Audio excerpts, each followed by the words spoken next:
Hi ඉතින් ඔයාලා දැනටමත් දන්නවා මම අද කතා කරන්න හදන්නේ මොකක්ද කියලා. ඉතින් ගැහැණු ළමයෙක් වශයෙන් මතක් කරන්න. ඒ කියන්නේ අකමැතිම දවසක් ගැන තමයි මම අද මේ කතා කරන්න හදන්නේ. ඉතින් ඒ තමයි අපිට සිදුවුණු මිස්කැරේජ් එක සම්බන්ධව.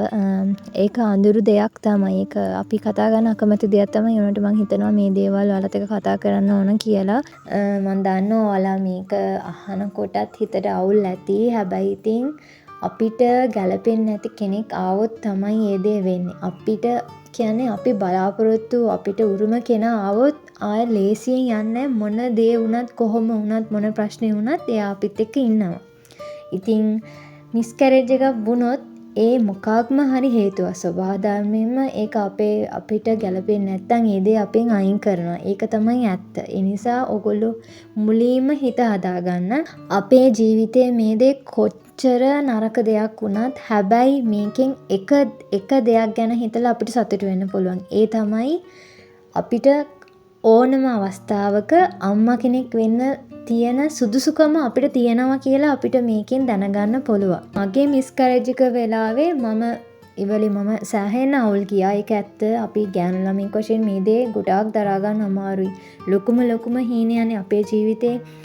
එක්සෑම්ද උපාධිද මොන දේ දැන් සාමාන්‍යයෙන් ගැහැණු ළමයි හිතන්නේ ඉගෙන ගන්නවා, ඒ සුදුසුකම් ටික ලබා ගන්නවා, විවාහ වෙනවා. අන්න ඒක තමයි අපේ ජීවිතේ ලබා ගන්න පුළුවන් ලොකුම දේ කියලා නෑ. ඒක නෙමේ අම්මා කෙනෙක් වෙනවා කියන එක මේ හැම දෙයකටම වඩා ලොකුයි. ඒක වෙනස් එක්ස්පීරියන්ස් එකක්. ඒ කියන්නේ ඒක ඇත්තටම ඒක ලබා ගන්න ඒ හරි කාලෙම ඕන.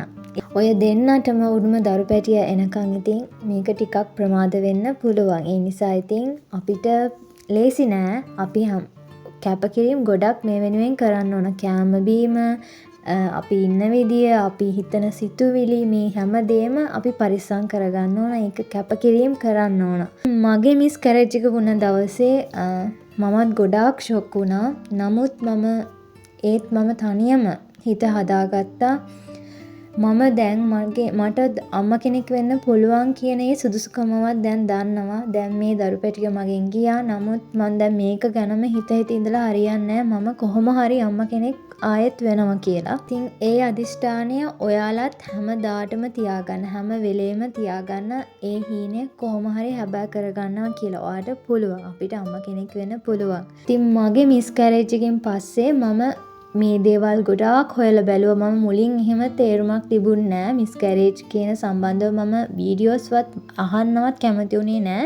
ඒ දේවල් මම වැඩි හෙව්වේ නැහැ. නමුත් මේකෙන් පස්සේ මිස්කැරේජ් එකෙන් පස්සේ මම ගොඩාක් ඒ දේවල් හෙව්වා. මොකද්ද මේකට හේතුව?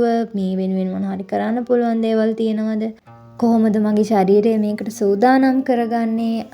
අපේ ඇඟ උෂ්ණ අධිකද? ඒ වගේ මම ඒ දේවල් ගොඩාක් හොයලා බැලුවා. ඒ දේවල් වලින් මොනවද කරන්න පුළුවන් කියලා මම කල්පනා කරා. මම මගේ ප්‍රෙග්නන්සි එක සාර්ථක කරගන්න මොනවද කරේ කියලා මම ඔයාලට වෙනම වීඩියෝ එකක් කරලා තියෙනවා. ඒක නොබලපු කෙනෙක් ඉන්නවා නම් ඉතින් ඒක බලන්න. එතකොට ඔයාලට ඒ වීඩියෝ එකනොත් ඔයාලගේ දරු සිහිනය හැබෑ කරගන්න සාර්ථක කරගන්න පහසු වේවි. ඉතින් දැන් මගේ පළවෙනි ප්‍රෙග්නන්සි එක තමයි මිස්කැරේජ් වුණේ. ඊට පස්සේ ආය මාස 2කට පස්සේ මගේ දෙවෙනි ප්‍රෙග්නන්සි එක වුණා. ඉතින් මට දැන් මාස 11ක් සම්පූර්ණ චූටි පැංචෙක් ඉන්නවා. ඉතින් මම දැන් අම්මා කෙනෙක් වෙලා ඉන්නේ. ඒ නිසා තමයි මගේ එක්ස්පීරියන්ස් එක ඔයාලත් එක්ක බෙදාගන්නේ. ඒ නිසා ඔයගොල්ලෝ කොයි වෙලාවවත් මිස්කැරේජ් එකක් වුණාට පස්සේ වැටෙන්න එපා. මං වගේ හිත ශක්තිමත් කරගන්න. ඉතින් පළවෙනි බබා ගැන හිතුවට පස්සේ ඒ වගේ දෙයක් වුණාම අපිට සෑහෙන අවුල් තමයි. ඒ වුණාට ඉතින් අපි අපේ ඕනම දෙයක් අපිට දරා ගන්න පුළුවන් වෙන්න ඕන. එහෙම වුණාම තමයි අපිට මේ ලෝකේ ලබා ගන්න අමාරුම සතුට ලබා ගන්න පුළුවන් වෙන්නේ. ඉතින් මම දැන් මගේ මිස්කැරේජ් ස්ටෝරි එක ඔයාලත් එක්ක බෙදා ගන්න. මම මුලින්ම ඉතින් අර දේවල් ඔයාලත් එක්ක කතා කරේ. මුලින්ම මට ඕන වුණා ඔයාලගේ හිත හදලා ඉන්න. ඉතින් දැන් අපි මගේ මිස්කැරේජ් ස්ටෝරි එකට යන්. අපිට ඉතින් දරු පැටියෙක් ගැන හිතපු ගමන් අපිට ඒ කීටි සීන හැබෑ කරගන්න බැහැනේ. ඉතින් එහෙම මම බලන් ඉඳපු දවස් තිබුණා. ඉතින් ඒක එක මාසෙකදී මට වෙනසක් තේරුණා මගේ ඇඟටත්. මට කරකැවිල්ල වගේ හැදුනා. ඒ වගේ එහෙම තිබුණා. පීරියඩ් ඩේට් එතකොට ලඟ වෙනවා. මගේ හොඳටම කට තිත්ත තිබුණා. එතකොට තමයි මට සැක හිතුනේ මම මේ මාසේ ප්‍රෙග්නන්ට් වෙලා ඇති කියලා. ඒ නිසා ඉතින් මම පීරියඩ් ඩේට් ලඟ වෙනකන් ඉවසගෙන ඉඳියා. ඊට පස්සේ පීරියඩ් ඩේට් එක හැදෙන්න දවසකට කලින් මම ස්ට්‍රිප් එකක් චෙක් කරනවා කියලා හිතුවා. මම ඉතින් එදා උදේ පාන්දරම හැරිලා ස්ට්‍රිප් එකක් චෙක් කරා. ඉතින් ඒ වෙලාවේ මම දැක්කා ස්ට්‍රිප් එකේ ඉරි දෙකක් තියෙනවා. හැබැයි ඒ එක ඉරක් ලාවට තිබුණේ. කොහොමත් ඉතින් ඒ කාලේ ඒ පීරියඩ් හැදෙන එක දවසකට කලින් මම මේ බැලුවේ. ඒ දවස්වල බැලුවාම කොහොමත් ඉරි දෙකම තදට පේන්නේ නැහැ. ඉතින් ඒක එහෙම ප්‍රශ්නයක් නෙමෙයි ඉර ලාවට පෙවුනන කියලා. කොහොමත් ප්‍රෙග්නන්ට් ඉරි දෙක තියෙනවන. ලාවට හෝ තදට තිබුණත් කොහොමත් එහෙම ප්‍රෙග්නන්ට්.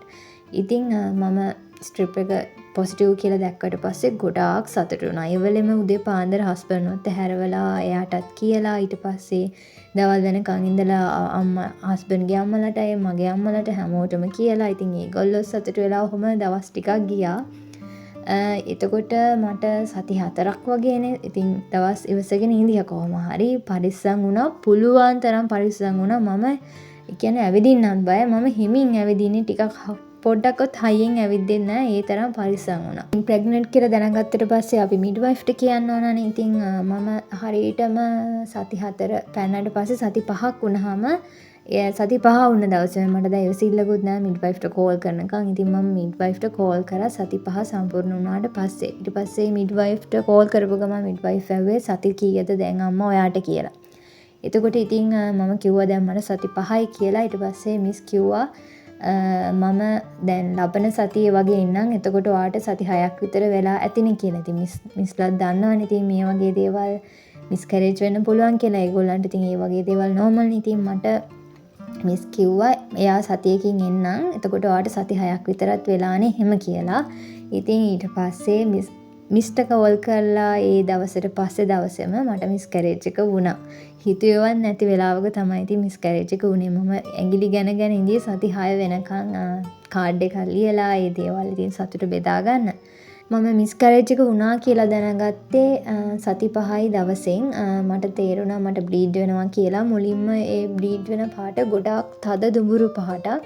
ඒ තද දුඹුරු පාට කියන්නේ ඉතින් මිස්කරේජ් ඒ තත්ත්වයට තමයි යන්නේ. ඉතින් එදා මට පීරියඩ් ක්‍රැම්ප්ස් වගේත් ඇති වුණා. ටිකක් දරා ගන්න තමාරු වුණා. ටිකක් තදට කැක්කුම් ආවා. ඒ නිසා ඉතින් මටත් බය හිතුණා. ඒ නිසා ඉතින් මම හොස්පිටල් ඇඩ්මිට් වුණා කෝකටත් කියලා. කලින් මේ වගේ දෙයක් වෙලත් නෑ. ෆස්ට් එක්ස්පීරියන්ස් එක. ඉතින් කිසි දෙයක් දන්නෙත් නෑ. ඒ නිසා ඉතින් කෝකටත් කියලා හොස්පිටල් ඇඩ්මිට් වුණා. ඉතින් හොස්පිටල් ඇඩ්මිට් වුණාට පස්සේ ඒගොල්ලෝ ස්කෑන් කරලා බලනවා. එවලෙත් අපිට මේ යූරින් සැම්පල් එකක් දෙන්න කියනවා. ස්ට්‍රිප් එකක් චෙක් කරන්න. ඉතින් ස්ට්‍රිප් එකත් එවලේ පොසිටිව් වෙලා තිබුණා. ඉතින් ඊට පස්සේ ස්කෑන් එකට අරන් ගියාම ස්කෑන් එකේ මොනවද පෙන්නුවේ නෑ. කලලයක්වත් එහෙම පෙන්නලා තිබුණේ නෑ. මම හොස්පිටල් ඇඩ්මිට් වුණේ රෑ. කොහොමත් ගොඩක් රෑ වෙලා තිබුණේ 10ට විතර. ඉතින් ඊට පස්සේ ඇඩ්මිට් වෙලා 11ට වගේ මං හිතන්නේ මට සේලයින් එකකුත් දුන්නා. ඉතින් එහෙම එදා මුළු රෑම ඒ නර්ස් කෙනෙක් ඇවිල්ලා සැනසෙරේට මාව චෙක් කරනවා. මට උනේ නමද ඒ වගේ මොනිටර් කරනවා. ඉතින් ඊට පස්සෙන්ද උදේ ඊට පස්සේ ආයෙත් මාව ස්කෑන් එකකට ගත්තා. ඒ ස්කෑන් එකෙන් ආයෙත් ඉතින් බලනවා හොඳට.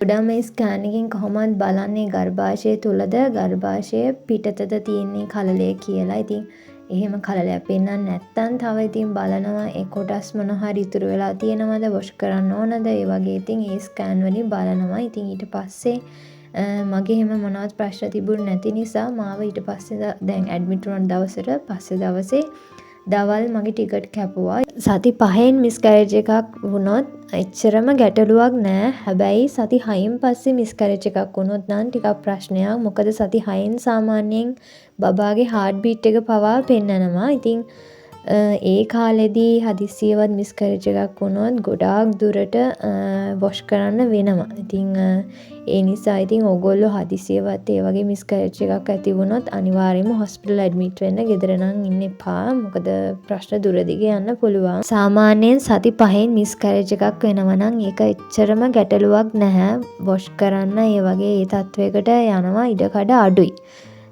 සාමාන්‍යයෙන් කලලයක් ඇති වුණාට පස්සේ සති 6න් පස්සේ තමයි හાર્ට් බීට් පෙන්වන්නේ.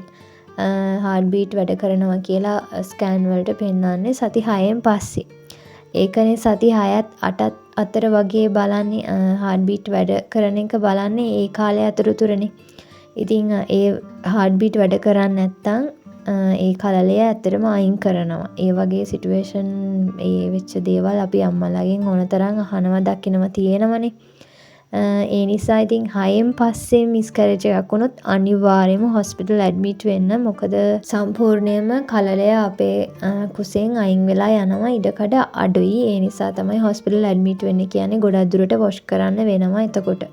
ඒ නිසා තමයි ඉතින් සති 6න් පස්සේ අනිවාර්යයෙන්ම මිස්කැරේජ් එකක් වුණොත් ඇඩ්මිට් වෙන්න කියන්නේ. ඉතින් මේ විදිහට තමයි මගේ මිස්කැරේජ් ස්ටෝරි එක. ඉතින් මට තව දෙයක් ඔයාලට කියන්න තියෙනවා. දැන් ඔයගොල්ලන්ට මිස්කැරේජ් වුණාට පස්සේ ඒ මිස්කැරේජ් එකක්ද දෙකක්ද තුනක්ද ඒ වුණ ගාන අනිවාර්යයෙන්ම මතක තියාගන්න. ආය ප්‍රෙග්නන්ට් වුණාම මිස් කාඩ් එක ලියන්න ආවට පස්සේ අපෙන් අහනවා මිස්කැරේජ් කීයක් වුණාද ඒ වගේ. ඉතින් දැන් මට දැන් එක මිස්කැරේජ් එකක් වුණා. ඊට පස්සේ දැන් මම මගේ දෙවනි බබා හම්බෙන්න ආවට පස්සේ කාඩ් එක ලියන්න ආවහම මිස් මගේ කාඩ් එකේ ලිව්වේ මගේ දෙවනි ගර්භණී භාවය කියලා. ඉතින් ඒ විදිහට ඒගොල්ලෝ අපේ ක්ලිනික් කාඩ් එකේ ලියනවා. අපේ දෙවනි ප්‍රෙග්නන්සි එක කියලා තමයි එතකොට සටහන් වෙන්නේ. දැන් මගේ එහෙම උනේ දෙවනි එක නිසා.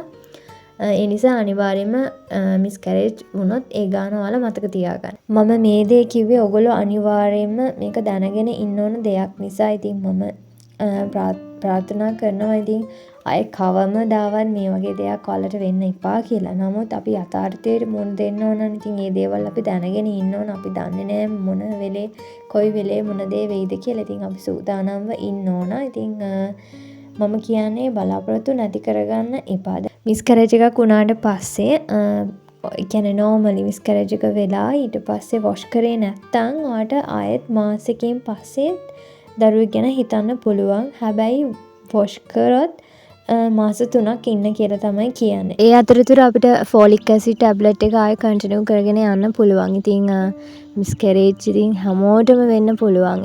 ඒක ස්වාභාවිකයි. ඒක ස්වාභාවිකම වෙන දෙයක්. ඒ හින්දා ඉතින් දුකයි තමයි. හැබැයි ඉතින් ඒක ඉවසීමෙන් ඔයාලා ඉවස ගන්න. අනිවාර්යයෙන්ම දැන් එකක් මිස්කැරේජ් වුණා කියන්නේ ආයෙ ඔයාලට ප්‍රෙග්නන්ට් වෙන්න ගොඩාක් ඉඩකඩ වැඩි. ඉක්මනින්ම ප්‍රෙග්නන්ට් වෙන්න පුළුවන්. මොකද දැන් ශරීරයේ අපි ඒකට සූදානම් වෙලානේ තියෙන්නේ. අපිට දැන් අම්ම කෙනෙක් වෙන්න පුළුවන් කියලාත් අපිට ඒක ඒ සුදුසුකම තියෙනවා කියලා දැන් අපි දන්නවා. සමහරු කියන්නේ සමහර අයට ඉන්නවනේ ප්‍රෙග්නන්ට් වෙලාම නැති අය. දැන් මිස්කැරේජ් එකක්වත් වෙලාම නැත්තම් අන්න ඒතර ප්‍රශ්නයක්. ඕගොල්ලන්ට මිස්කැරේජ් එකක් වෙලා තියෙනවා නම් ඉතින් බය වෙන්න දෙයක් නැහැ. ඔයාගේ ශරීරයේ සූදානම්. අනිත් දේ තමයි ඔයාගේ දැන් මිස්කැරේජ් එකක් වුණාට පස්සේ දැන් ආයෙ ඔයා ඊට පස්සේ බබේ බලාපොරොත්තුෙන් ඉන්නවනේ. කීයටවත් කියන්න එපා. කිසිම කෙනෙක්ට කියන්න එපා. ඔයා බබේ බලාපොරොත්තුෙන් ඉන්නේ කියලා මම මගේ කලින් වීඩියෝ එකකත් මේ ගැන කතා කරා. මොකද ඒක ඔයාට හිතට බරක්. ඔයාගේ හිත රිලැක්ස් එකේ තියන්න එකම හේතුවක් තමයි කවුරුත්ම නොදැන ඉන්නේ. ඔයයි හස්බන්ඩ්ුයි විතරක් දැනගෙන ඉඳිහාම හොඳටම ඇති. ඒ නිසා ගෙදර අම්මටයි තාත්තටයි කියන්න ඕනම නම් කියන්න. ඒත් මම නම් කියන්නේ කියන්න එපා කාටවත්ම කියන්න නැතුව ආයෙවා ප්‍රෙග්නන්ට් වෙනකම්ම ඉවසීමෙන් ඉන්න. ඒ ප්‍රෙග්නන්ට් වුණත් මාස 3ක් අඩුම ඉන්න නොකිය. කාටවත්ම කියන්න නැතුව මාස 3ක් පුළුවන් තරම් ඉවසීමෙන් ඉන්න. මගේ මිස්කැරේජ් එකෙන් පස්සේ මම ඉක්මනින්ම ප්‍රෙග්නන්ට් වුණේ කොහොමද කියලා මම ටිකක් කෙටියෙන් කියන්නම්. ඇත්තටම දැන් මම ෆෝලික් ඇසිඩ් ටැබ්ලට් එක දිගටම බිව්වා. බොන එක නවත්තුවේ නෑ. ඒ ගමන් මම මගේ ඇඟේ උෂ්ණ නැති වෙන්න කස කසායට ඩ්‍රින්ක් එක බිව්වා. මම ඒ ගැන වෙනමම ඔයාලට වීඩියෝ එකක් කරලා තියෙන. ඒක අනිවාර්යයෙන්ම බලන්න. මම හිතනවා ඔයාලට ඒක ප්‍රයෝජනවත් වෙයි කියලා. ඉතින් මම දන්න හැමදේම මම ඔයාලත් එක්ක ෂෙයා කරගත්තා. මම හිතනවා ඉතින් ඔයාලට මේ වීඩියෝ එක වැදගත් වෙයි කියලා. ඔයාලට මොන හරි ගැටලු තියෙනවා නම් මට අනිවාර්යයෙන්ම කමෙන්ට් කරන්න. මම අනිවාර්යෙන් රිප්ලයි කරනවා. ඉතින් මම අද මෙතනින් වීඩියෝ එක ඉවර කරන්න තමයි හදන්නේ. ඉතින් ආයෙත් අලුත් වීඩියෝ එකක් අරගෙන එන්නම්. ඉතින් එතකන් ඔයා පරිස්සමින් ඉන්න. ඔයාලගේ බලාපොරොත්තු කිසිම දෙයක් නැති කරගන්න එපා. ඔයාලගේ කිරිසිහිනය ඉක්මනින්ම සැබෑ වෙන්න කියලා මගේ හදවතින්ම මම ප්‍රාර්ථනා කරනවා. ඉතින් හැමෝටම